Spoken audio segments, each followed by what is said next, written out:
dans ta tête. Aujourd'hui, on assiste à un épisode un petit peu spécial, un hors-série, parce qu'on est très heureuse de participer à la 4e édition du Podcaston. Qu'est-ce que c'est? En fait, c'est l'occasion pendant une semaine, du 14 mars au 20 mars, pour plusieurs podcasteurs d'un petit peu partout dans la francophonie, de mettre de l'avant des organisations communautaires ou des associations caritatives. Puis on s'est dit que c'était la parfaite occasion pour vous dire on est qui dans le fond, c'est qui fait ça, le balado c'est dans ta tête? Eh bien, c'est l'organisme à but non lucratif Santé mentale Québec Chaudière-Appalaches. Avant de vous expliquer un petit peu plus davantage, on est qui, qu'est-ce qu'on fait concrètement, outre le balado c'est dans ta tête, je vais prendre quelques minutes pour me présenter parce que je suis consciente que pour certains et certaines d'entre vous, c'est peut-être la première fois que vous me voyez ou que vous m'entendez. Donc, je m'appelle Myriam Bélanger, je suis conseillère en communication et en promotion et prévention en santé mentale chez Santé mentale Québec Chaudière-Appalaches. Ce qu'il faut savoir par rapport à notre organisation, c'est qu'on a déjà 35 ans. Et oui, ça fait 35 ans qu'on a le plaisir d'aider les individus et les collectivités à créer, renforcer, développer leur santé mentale. Avant de vous expliquer un petit peu on est qui chez nous, qu'est-ce qu'on fait spécifiquement chez SMQCA, Santé mentale Québec Chaudière-Appalaches, j'ai envie de vous présenter notre regroupement provincial qui est le Mouvement Santé mentale Québec. En fait, le mouvement, il y a un siège à Montréal, puis à travers le Québec, il y a plein de santé mentale Québec, comme nous, par exemple au Bas-Saint-Laurent, par exemple au Lac-Saint-Jean. Donc, ces organisations-là, on fait tous et toutes de la promotion et de la prévention. C'est quoi de la promotion et de la prévention? Bien, en fait, lorsqu'on fait des actions de promotion en santé mentale, on fait ce qu'on appelle différentes activités pour outiller les gens à prendre soin d'eux à travers 7 facteurs de protection reconnus. Et lorsque je dis reconnus, c'est parce que c'est pas nous, un matin, qui s'est dit, ça va être ça, l'affaire est ketchup, dossier réglé. Je vous rassure, ça vient d'une revue scientifique où est-ce que des experts et des expertes se sont demandé qu'est-ce qui fait que, collectivement, en tant qu'humain, de quoi on a besoin pour renforcer notre bien-être psychologique, pour renforcer notre santé mentale. Et ça a donné chez nous nos 7 astuces pour se recharger que vous connaissez peut-être déjà. Ces astuces-là, c'est des choses qui sont simples, qu'on peut faire au quotidien, mais qui nous aident réellement à avoir une meilleure santé mentale. Donc, quand on parle de promotion de la santé mentale, on fait référence justement à différentes manières d'outiller les gens de la collectivité, de la communauté, au fait que, premièrement, tout le monde a une santé mentale. Il n'y a pas de santé sans santé mentale, comme le dit si bien l'OMS. Puis, comment est-ce qu'on fait pour en prendre soin au quotidien? Donc, on va venir faire, par exemple, des conférences, des ateliers. On va mettre sur pied notre balado c'est dans ta tête, où est-ce qu'on va venir vraiment creuser plus en profondeur nos 7 astuces, puis de voir comment est-ce qu'on peut maintenir une bonne santé mentale à travers ce qui se passe dans notre vie puis dans notre réalité. Donc ça, c'est des actions de promotion en santé mentale. Lorsqu'on fait de la prévention, on va faire un peu ce même genre d'action, mais auprès d'une clientèle qu'on sait qui sont un petit peu plus à risque de développer de la détresse psychologique. C'est vraiment de la prévention de la détresse psychologique. Donc là, un exemple concret, c'est si on sait que des adolescents ont de la difficulté au niveau de leur estime de soi.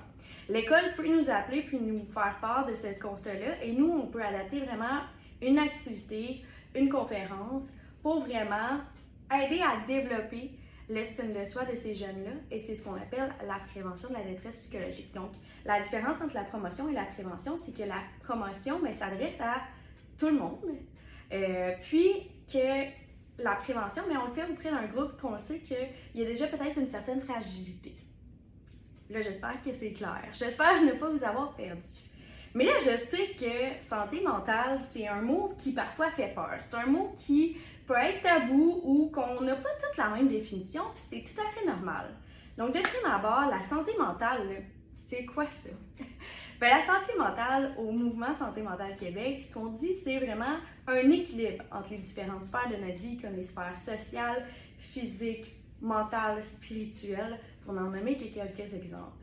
Et ce qu'on aime utiliser chez nous, chez SMQCA, c'est vraiment l'image du jongleur. C'est-à-dire que dans la vie de tous les jours, je jongle avec différentes balles. Puis, chacune de mes balles représente une sphère de ma vie. Si demain matin, par exemple, j'ai un proche qui développe une maladie et je deviens proche aidant pour cette personne-là, ça se peut que cette sphère-là devienne plus grande, prendre une place beaucoup plus importante dans mon quotidien. Et ça, ça se peut que ça fasse en sorte que j'ai de la difficulté à jongler avec mes balles, que ça me prenne un moment avant que ça redevienne naturel pour moi de jongler avec les différentes sphères de ma vie, ou ça se peut aussi, c'est tout à fait normal que j'aie besoin d'aide pour jongler avec mes balles parce que ça a changé. Donc la santé mentale, c'est un peu ça. C'est notre capacité à jongler avec ce que la vie nous emmène dans nos différents moments de vie. Puis en fait, on a tout avantage à demander de l'aide parce que si par exemple, je me casse la jambe demain matin, bien, j'hésiterai pas à aller à l'hôpital puis dire « Hey, là, je vais avoir besoin d'un plâtre, je me suis blessée, etc. » On a plutôt un malaise quand on a une blessure émotionnelle ou psychologique. Pourtant, c'est un peu le même principe. Alors, on a tout avantage à en prendre soin de notre santé mentale parce qu'elle est là pour quelque chose comme notre santé physique. Elle nous permet de bouger, de faire des choses, de nous mettre en action. Mais notre santé mentale, c'est un peu la même chose. Elle nous permet d'agir, de faire un changement auprès de notre collectivité. Elle nous permet de faire plein de belles choses puis de nous réaliser à notre plein potentiel. Et c'est un peu ce qu'on souhaite faire chez Santé Mentale Québec, Chaudière-Appalaches, c'est-à-dire on souhaite prendre soin de vous de manière différente, par différentes actions. Donc, par exemple, nous, notre mission, c'est de créer, développer, renforcer la santé mentale chez les 0-128 ans dans tout l'ensemble de Chaudière-Appalaches. Comment on fait ça en étant une équipe de 5 personnes? Parce que oui, on est 5 personnes dans notre équipe. Bien, on fait ça par différents services. Globalement, chez nous, ce qu'on offre, c'est de prime abord, différents outils qui sont nés de la campagne annuelle du mouvement. Donc, au Mouvement Santé Mentale Québec, à chaque année, il y a une campagne de promotion de la santé mentale qui est travaillée avec différents experts et expertes. Puis, on se questionne justement sur un facteur de protection. Cette année, en 2026-2027, on parle de la campagne Un pas, un geste, un mouvement. Donc, on met vraiment nos 7 astuces pour se recharger, en faveur du sens et de l'espoir. Donc, comment on peut, dans un contexte de polycrise, recréer de l'espoir et du sens individuellement, mais aussi dans nos collectivités. Donc, de ça sort tout plein d'outils. Cette année, il y a un plaidoyer, il y a différents cartons pour nous aider à faire un pas, un geste, un mouvement pour la bonne santé mentale. Et ça, on a ça depuis plusieurs années, donc tous nos outils sont retrouvables super facilement au santémentaleca.com. Puis, en plus de ça, qu'est-ce qu'on fait? On donne des conférences. Fait qu'on se déplace vraiment dans tous les milieux de travail, milieux scolaires. On a déjà été dans des endroits comme des shops. On va vraiment partout où est-ce que la demande est là. Donc, on nous fait une petite demande via notre site web où on nous appelle. Puis, on s'adapte vraiment à vous. On a plus d'une dizaine déjà de conférences qui sont accessibles pour tout le monde. Donc, vous pouvez aller voir ça sur notre site web. L'offre de service est d'ailleurs toute nouvelle. Vous pouvez aller la voir dès maintenant dans l'onglet « Services au santémentaleca.com ». En plus de nos conférences, on va faire également des kiosques d'information. Donc, par exemple, dans les cégeps, lors des semaines importantes au niveau de la santé mentale, on peut être là, puis jaser santé mentale et outiller les gens sur comment prendre soin de soi au quotidien, parce que ça n'a pas besoin d'être compliqué finalement, ni de coûter extrêmement cher. Dans l'optique où est-ce qu'on sait que c'est pas tout le monde qui a la même chance au niveau des ressources financières, on a vraiment un souci chez nous de rendre le plus de nos outils gratuits. C'est pour cette raison qu'on a également un centre de documentation qu'on met à jour à tous les mois. Donc, ce centre de documentation-là, on le met à jour à tous les mois, on retrouve des livres, des balados, des audios différents, des vidéos. Puis, on peut trouver vraiment de tout pour s'outiller davantage et prendre soin de notre santé mentale. En plus de ça, il y a notre balado C'est dans ta tête que vous écoutez en ce moment. Donc, à chaque mois, on reçoit un expert, une experte, mais aussi des personnalités connues. Où est-ce qu'on va creuser un petit peu plus loin? Donc, par exemple, le prochain épisode qu'on va sortir dans quelques temps, ça ne sera pas très long. Ça va être avec Stéphane Mignot, qui est conférencier et psychologue de formation, qui vient nous parler de ce qui nous épuise et que par moment on banalise. Donc, est-ce qu'il y a certaines personnes qui sont plus à risque de l'épuisement? Puis, qu'est-ce qu'on peut faire selon notre type de personnalité, justement, pour peut-être mettre de côté ce qu'on ne se rend pas compte qui nous gruge de l'énergie. Donc, c'est vraiment des choses très, très concrètes, des épisodes d'à peu près 20 minutes où est-ce qu'on peut aller chercher des trucs qui sont simples, accessibles et vraiment quand même relativement faciles à mettre en place, de sorte à ce que tout le monde puisse y avoir accès. Il y a tellement de choses qu'on fait chez nous, mais une chose dont on est particulièrement fiers, c'est notre volet de service, la bande des 7. La bande des 7, c'est quoi? C'est vraiment une gamme de services pour tout ce qui entoure les tout-petits. On s'est rendu compte qu'il y avait très peu d'outils pour cette clientèle-là. Donc vraiment CPE, garderie, 4 ans, jusqu'en montant. Donc ce qu'on a fait, c'est qu'on a créé la bande des 7, qui sont en fait 7 animaux qui représentent chacun une de nos astuces pour se recharger. Donc, par exemple, on a Lise Renard, on a Mélinda l'abeille, comme qu'on n'est jamais trop petit pour faire une différence. On a vraiment réfléchi les animaux de sorte à ce que ce soit logique avec nos astuces, mais aussi que ça frappe l'imaginaire des jeunes puis que ce soit quelque chose qui leur parle. Donc, pour la gamme de la bande des 7, ce qu'on a comme service, on a 2 conférences. On en a une qui s'appelle l'Union fait la force, qui est pour vraiment toute personne qui travaille auprès des jeunes, éducateurs, éducatrices, enseignants, enseignantes.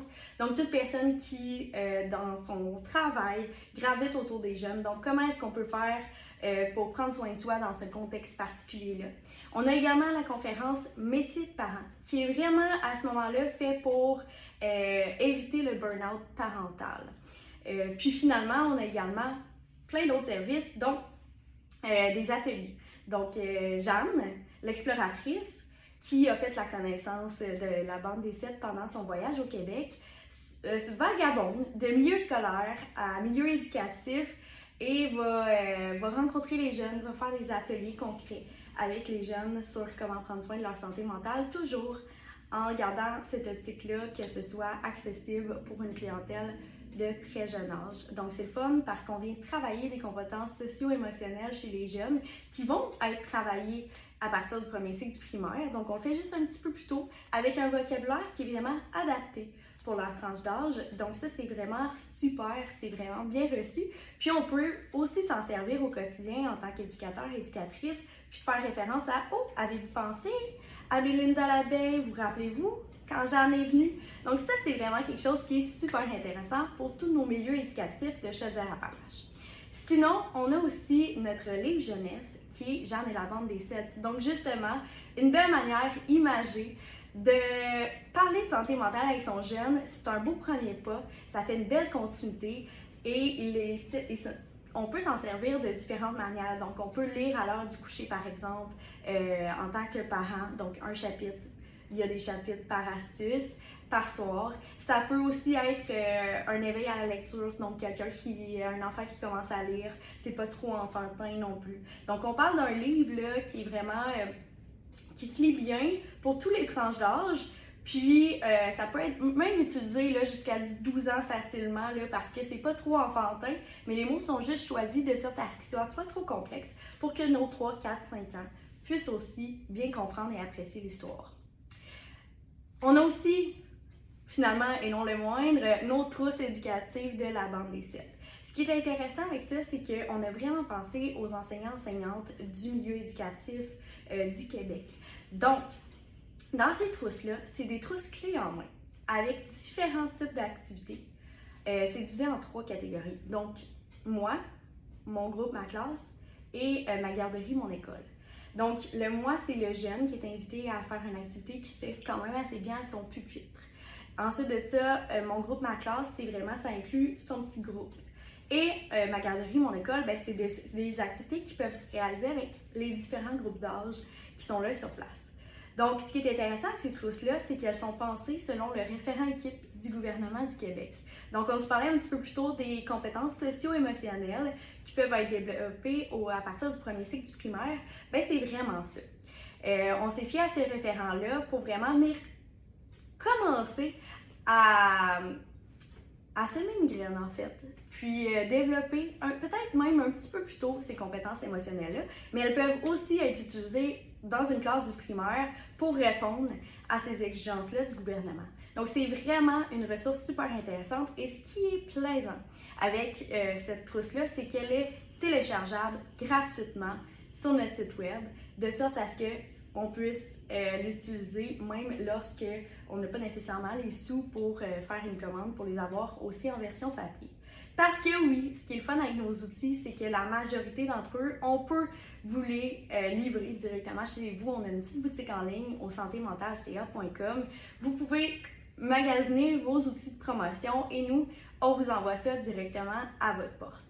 On a aussi l'option d'être membre chez nous, donc nos membres ils ont différents avantages. Pour le moment, on parle de nos membres partenaires, par exemple, qui sont des organismes à but non lucratif, ont accès à des rabais pour nos conférences, mais on a aussi nos membres individuels qui ont différents avantages, comme par exemple recevoir la nouvelle campagne annuelle directement à leur porte. Ils savent nos événements à l'avance. Plein de trucs comme ça. Finalement, je ne peux pas vous parler de SMQCA sans vous parler de l'infolettre. Notre infolettre Vivre mieux, on la fait justement à tous les mois.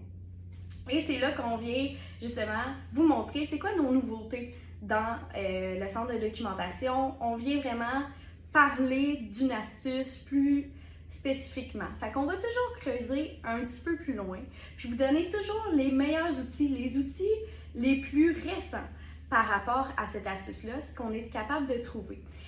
Donc, on met ça à jour, puis on met tout notre cœur et notre passion au service de la promotion et de la prévention en santé mentale. Donc, c'est ça un peu pour nous. C'est sûr qu'il y a plein d'autres choses que je pourrais vous parler parce qu'on fait des tables de concertation, on fait des projets concertés, on aime ça rencontrer les gens, on aime ça travailler en collaboration, puis co-créer des trucs. Fait que nous, notre travail, c'est vraiment comme de propager un petit peu de bonheur partout finalement. Puis de raviver ces temps-ci un petit peu l'espoir dans une période où est-ce qu'on est en polycrise. Puis on le fait, oui, avec notre balado, mais aussi avec plein d'autres trucs.